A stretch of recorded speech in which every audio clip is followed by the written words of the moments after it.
Hello everybody, welcome to another edition of my midweek sports report.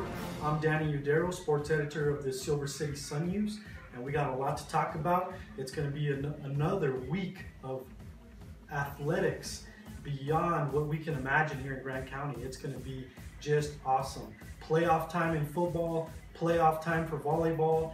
Things are just looking really good. And we're going to start off really quick. Your Silver High volleyball team, the Lady Colts, they will be playing in Rio Rancho in the state tournament. They are Class 4A, seeded number 3. They are in Pool C with number 6 Bosque and number 10 Kirtland Central. That pool play will start at 8 a.m. Thursday morning at the Santa Ana Star Center. They will also begin their first round competition in the bracketed portion Thursday afternoon. Look for the quarters and semis Friday. Championship is slated for 11 a.m. Saturday morning at the Santa Ana Star Center. If they're in the finals, we're going to be there and we're going to bring it to you in Sunday's edition of the Weekend Sports Report. So just want to let you know, give a shout out to your Silver High volleyball team. Good luck, Tiana Sanchez and company. We're looking forward for you guys going over there and getting into the championship. Rio Doso, of course, is your number 1 seed. Hope Christian's your number 2 seed. And West Las Vegas is your number 4 seed in that. Football action. Cobre High School will be at home Friday night, first round of the Class 4A state playoffs, and they're going to host number 12 Hot Springs, district foe. Just got off the phone with Coach Jerry Martinez, and he's talking about Hot Springs being that dangerous team. He says his Indians are not looking past them. They are focused on the Tigers. They're focused on what needs to be done Friday night, and they want to get this playoff win. If you can remember last year, Cobre making the playoffs, they were in Class 2A, faced Eunice.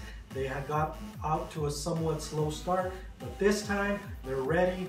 Different atmosphere. Coach was saying the kids know what's at stake. They know it's one and you're done, and they are just ready to get out there, get on a roll, start off with Hot Springs, become more balanced. He's looking to run the football a lot more, get that running game going. I know we talked about Robert Rodriguez getting in on the offensive action. We might not see that a lot, but it's a possibility of him and Ivan getting back there in the backfield to accompany Antonio Jaques. Look for Kevin Roberson to do what he does, scramble and throw that football. Michael Pena, he needs to connect with him, needs to connect with Damon Rivera, and of course the all and ever dangerous Marcus Sanchez. Look for him to make some great catches on Friday night. Friday night, 7 p.m., state playoffs. You guys need to get out there, support Cobre High School. They need to pick up a win, and that way they can move on and see some action again next week. We're going to talk a little bit now about what's happening in those state playoffs. Your other first round games. Number 8 Hatch will play number 9 New Mexico Military Institute. The winner of that game will face Robertson in the quarterfinals. Number 5 Cobre will face number 12 Hot Springs. The winner of this game will see number 4 Bloomfield. Number 6 Portales takes on number 11 Pulaski Valley. The winner of that game will play Silver High School. They have a first round bye, the number 3 seed. And number 7 St. Mike's will play number 10 Kirtland Central. The winner of that game will see number 2 Rio Doso next week. We're going to talk a little bit now about hunting. Today, Wednesday, was the last day of the regular rifle hunts. Of course, we got bow hunting coming up in January, but I got a cool story. Talked to Javier Peru. He was out hunting in Unit 24. Sometimes it's good to be lucky, and sometimes it's good to be prepared. Mr. Peru was lucky. He advised me that he was out hunting with a friend of his, Daniel Roybal. They both tagged out on the open morning. And I got a nice story in your Silver City Sun News, Thursday's edition. Pick up a copy, read all about it. Mr. Peru killed an 8-pointer with about a 24-inch spread. Daniel Roybal killed a 10-pointer with about an 18-inch spread. Unique story. Pick up that edition, check it out. It's going to be really good. We're going to talk a little bit now about your Arenas Valley Animal Clinic Indians. They are your winners of the Grant County Youth Soccer Organization 14 and under division. They finished with an 8-2 record. They won the last 5 games and won this past weekend 3-0. Look again to your Silver City Sports Sun News edition, and we're gonna talk a little bit right here. There it is. Take a look at it. They're in Wednesday's edition. Members of that team include head coach Jeremy Garcia, Jariah Garcia, Michael Albers, Nicholas Galvadon, Alex Albers, Dakota Udero, CJ Evans, Daniel Martinez, Chantal Reyes, Aislinn Martinez, Julian Garcia, Javier Garcia, Gianna Galvadon, Andrea Sandoval, Delaney Warhank, Maya Mesa, and Alex Holguin. We're moving on. Exhibition basketball. Your WNMU finished out their exhibition season. They fell to New Mexico State University 102-39. They played Grand Canyon University and actually really went off to a great start in this one, but they ended up losing 74-47. Once again, their exhibition season is done and they will begin regular play next week. Your Western New Mexico University cross country team ran at the Rocky Mountain Athletic Conference Championships. The men's team placed 13th and the women's team placed 15th. Enrique Jimenez was the first one to cross the line for WNMU. He had a time of 28 minutes, 23.90 seconds. That was good enough for 63rd place. Esteban Sotelo and Jose Rojas finished just a few places apart, with Sotelo coming in 78th and Rojas in 82nd. On the women's side, Amy Apodaca continued to be the First Lady Mustang as she has been throughout the season, crossing the finish line. She was in 55th place with a time of 25 minutes, 9.90 seconds. Janice Chacon was the next one with a time of 26 minutes, 45 seconds. She was in 92nd place.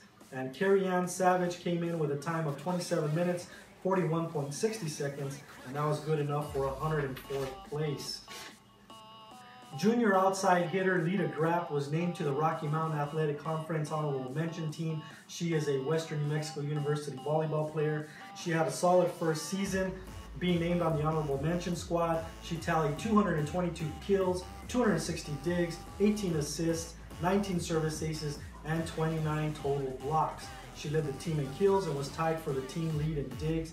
She played in a 93 of a possible 96 sets. Once again, pick up a copy of your sports edition of the Sun News.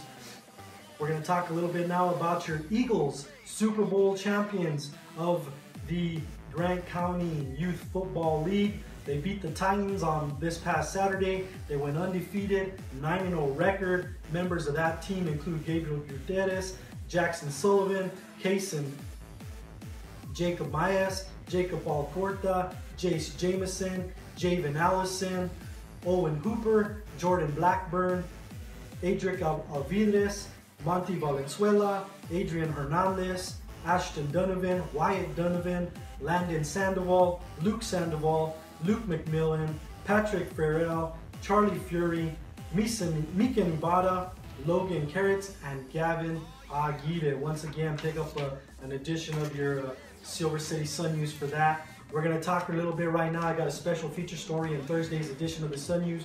I have the privilege of speaking with Kevin Roberson.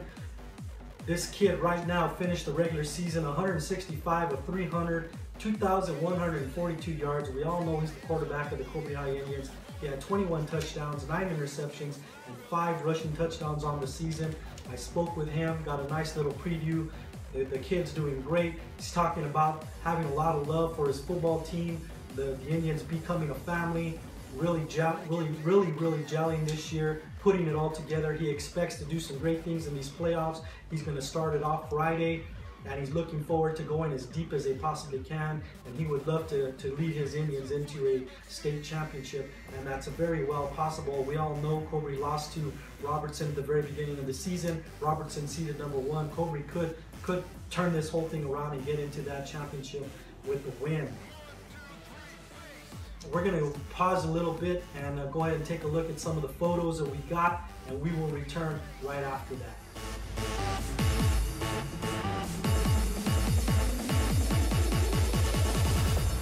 Bass in no place, y'all.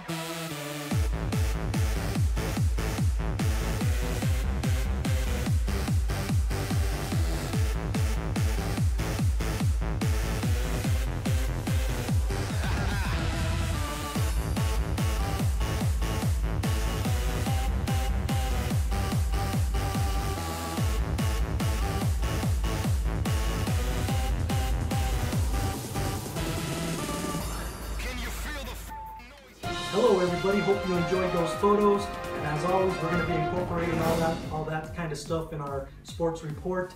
But right now we're going to jump into, get a lot of talk about some national news. We're going to talk about NCAA college football, and boy, last week, I don't know if you're a college football fan, but this week there was a huge shakeup in the top four. As we all know, there is a playoff schedule this year in the bowl games for your national champion. Number 4, TCU jumped into the top 4 spot in the college football rankings, and Alabama is still on the outside knocking on the door. They are looking in at number 5.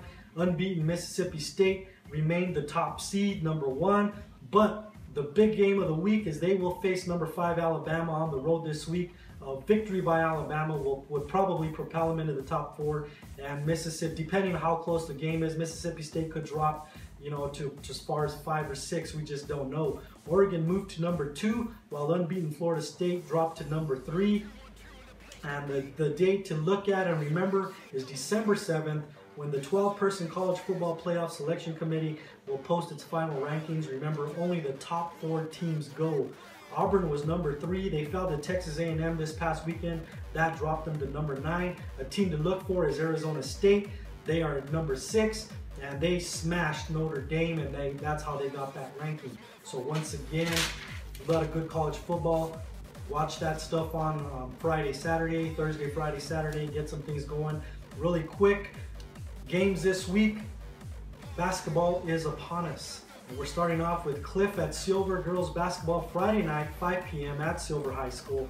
And then our playoff game, Hot Springs at Cobury, Friday night, 7 p.m. Saturday, Black Hills State will play Western New Mexico University in its season finale. That game's at Altamirano Field at noon.